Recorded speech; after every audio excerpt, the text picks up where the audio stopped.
നമ്മൾ ഈ X3 4 wheel ഡ്രൈവാണ്. എങ്ങനെയാണ് കാണിച്ചില്ല. എഞ്ചിനിൽ നിന്ന് വരുന്ന പവർ ഗിയർ ബോക്സിൽ വന്നിട്ട് ഗിയർ ബോക്സിൽ നിന്നും ഈ യൂണിവേഴ്സൽ ജോയിൻ്റ് നേരെ ഈ ഹൗസിങ്ങിൽ വരികയും ഡിഫറൻഷ്യൽ വീൽ എന്ന് പറയും. ഈ ഡിഫറൻഷ്യൽ വീലിൽ നിന്നാണ് 2 ആക്സിൽ 2 ടയറിലോട്ടും പോകുന്നത്. ഇത് ആക്സിലാണ്. ഇതാണ് ബാക്ക് ടയറിനെ കറക്കുന്ന ആക്സിൽ. ഇതൊന്നാണ്. ഇത് ലെഫ്റ്റിലാണ് ഇവിടെ നിന്ന് വരുന്നത്. ഇത് റൈറ്റിലെ ടയറാണ് അല്ലേ. ഇത് യൂണിവേഴ്സൽ ജോയിൻ്റ്, ഇത് ഡിഫറൻഷ്യൽ വീൽ ഹൗസിംഗ് എന്ന് പറയും. ഇതിൽ നിന്നാണ് 2 വീലിലോട്ടും 2 ആക്സിലുകൾ പോകുന്നത്. ഇത് റൈറ്റ് സൈഡിൽ നിന്നും ഇത് ലെഫ്റ്റ് സൈഡിൽ നിന്നും. ഇത് ഇവിടെ നിന്ന് ഇങ്ങനെ വരുന്നു. ഇതിനെ ജോയിൻ്റ് ചെയ്യുന്നത് ഇതാണ്. ഗിയർ ബോക്സിൽ നിന്നത് ഇതാണ്. കണ്ടോ, ഗിയർ ബോക്സിൽ വന്നിട്ടാണ് ഇത് നേരെ ഈ മെയിൻ ആക്സിൽ പോകുന്നത്. ഇവിടെ നിന്ന് ഈ ഫ്രണ്ട് വീൽ ഡ്രൈവ് എന്ന് പറഞ്ഞാൽ ഇതാണ്. ഇതിൽ നിന്നും ഇത് ഫ്രണ്ടിലോട്ടും ഓരോ ആക്സിൽ പോകുന്നത്. ഇതൊരു ആക്സിൽ ഇവിടെ നിന്ന് റൈറ്റിലോട്ടും ഓരോ ആക്സിൽ പോകുന്നുണ്ട്. ഇതാണ് കേട്ടോ. അപ്പം നമുക്ക് ഇത് 4 വീൽ ഡ്രൈവ് വണ്ടിയാണ്. അപ്പോൾ ഇത് ഫ്രണ്ടാണ് ഇനി ടയർ അഡ്ജസ്റ്റ് ചെയ്യാൻ പോകുന്നത്. സ്റ്റിയറിംഗ് റാഡിലാണ്. സ്റ്റിയറിംഗ് റാഡിലാണിത്. സ്റ്റിയറിംഗ് ടയർ റോഡിലാണിത് അഡ്ജസ്റ്റ് ചെയ്യുന്നത്. അലൈൻമെൻറ്റ് ഇത് ഫ്രണ്ട് കണ്ടോ,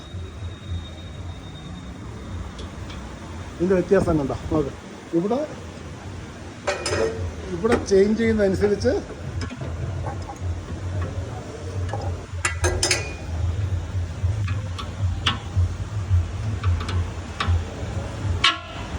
എന്താ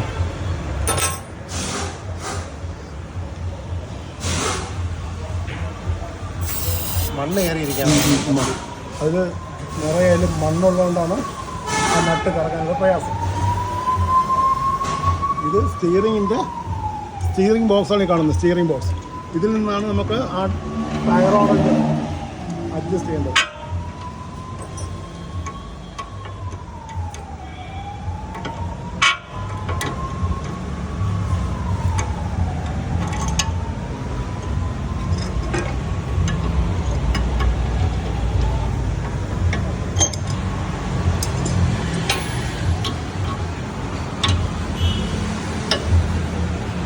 നല്ല ടൈറ്റാണല്ലേ.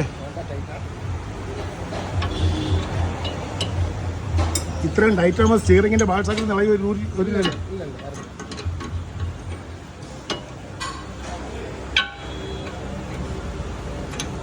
ഇത് ചെയ്യുന്നതനുസരിച്ച് അവിടെ മാറിക്കൊണ്ടേയിരിക്കും. ഇവിടെ പച്ചയാവും നോക്കി. അത് അവിടെ അഡ്ജസ്റ്റ് ചെയ്യുന്നതനുസരിച്ച് ഇവിടെ ഇനി പച്ചയാവും. ഇതിങ്ങനെ ഇവിടെ വരണം. ഫ്രണ്ട് വേണ്ട ഇതിങ്ങനെ മാറി ഈ ലൈനിൽ വരണം. കണ്ട, ഇപ്പോൾ ഒരു സൈഡ് കറക്റ്റായി, ലെഫ്റ്റ് സൈഡ് കറക്റ്റായി. ഇല്ല, ലെഫ്റ്റ് സൈഡല്ലേ. ഇപ്പോൾ ലെഫ്റ്റ് സൈഡ് കറക്റ്റായി. നല്ല തേയ്മാനം ഉണ്ടായിരുന്നു. അഡ്ജസ്റ്റ്മെൻറ്റ് വ്യത്യാസമായിരുന്നു. ടയറിൻ്റെ കറക്റ്റ് റോഡും ടയറുമായിട്ട് കറക്റ്റ് അല്ലായിരുന്നു. അതിനെ കറക്റ്റ് ചെയ്തു.